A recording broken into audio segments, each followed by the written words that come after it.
जब बच्चे बड़े होते हैं, जब बच्चे प्रौढ़ होते हैं, तो उनकी सोच भी प्रौढ़ की दिशा में आगे बढ़ती है। और हम जो हैं गेलवे परिवार कंपटीशन के मार्केट में हैं और हमें देखना है अपने बिजनेस में कि किस तरह से, किस चाल से अगर भारत चल रहा है, इस परिवार के जैसे और भी जो कंपनियां चल रही है उससे आगे चलने की हम कोशिश करेंगे। अपना सामान दे के हम पैसा लेते हैं। हम लोग तो ऐसा काम किए हैं कि बिना सामान का बालू ही बेच के पैसा लेते थे। तो इस तरह से इस कंपटीशन के मार्केट में, इस दौर के मार्केट में हमें निराश नहीं होना है। हमें हमेशा आशावादी बनना है और आशावादी बनते हुए हमें आगे बढ़ना है। अभी तो मात्र 20 वर्ष हुए हैं, हम 100 साल देखना चाहते हैं।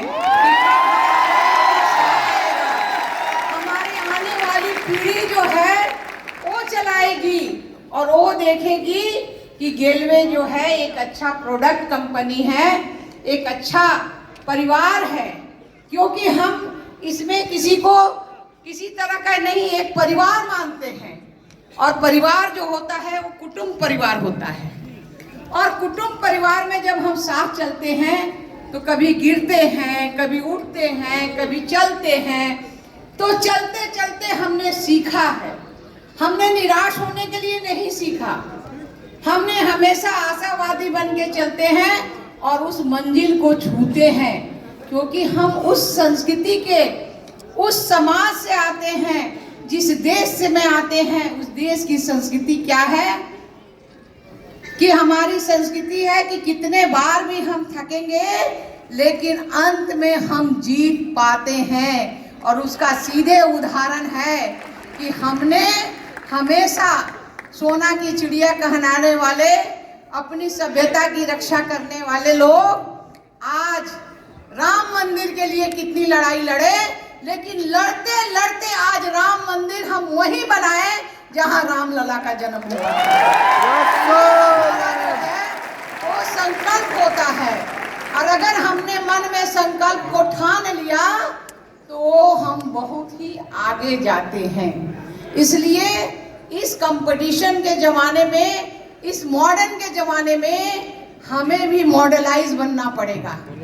हमें भी ऐसा मॉडर्न नहीं कि अपनी संस्कृति छोड़ दे, हम किसी का लूट ले, ऐसा नहीं।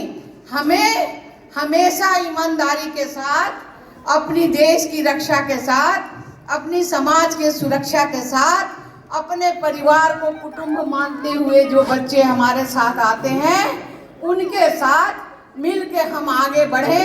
क्योंकि कहा गया है कि कर बुलंद इतना से खुदा पूछे कि तेरी रजा क्या है। लोग पूछे तुम्हारा गेलवे क्या है, तो तुम बताओ कि मेरा गेलवे ये है।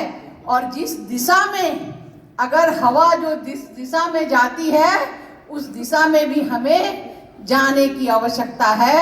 आज पुनः इस 20 वर्षों के लिए मैं पुनः बहुत बहुत बधाई देती हूँ। बहुत बहुत धन्यवाद। जय Bharat. Thank you so much. दीदी के आशीर्वाद हमारे लिए बहुत ही काम करने वाले हैं, जो दीदी ने हमें टिप्स दिए हैं। अब अगला संबोधन मैं चाहूँगा माननीय सीपी सिंह सर से कि सर आए और अपना, बिल्कुल है सर।